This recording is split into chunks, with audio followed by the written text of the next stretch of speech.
போல ஒரு கணவனை இழந்த பெண்கிட்ட கேட்டீங்கன்னா ஒரு ஆணுடைய அருமை புரியும்.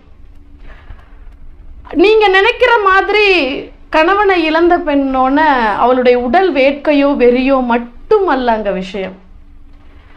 அவ சொல்றா, 1 கிலோ அரிசி இன்னைக்கு என்ன விலை விற்கிதுன்னு கூட எனக்கு தெரியாது. அங்காடி போனதில்லை, காய்கறி வாங்கினதில்லை, மாதம் மின் கட்டணம் என்ன கட்டுறோம், பள்ளிக்கு பசங்களுக்கு என்ன ஃபீஸ் கட்டுறோம் அப்படின்றது கூட நான் அறிஞ்சதில்லைன்னு சொல்றா.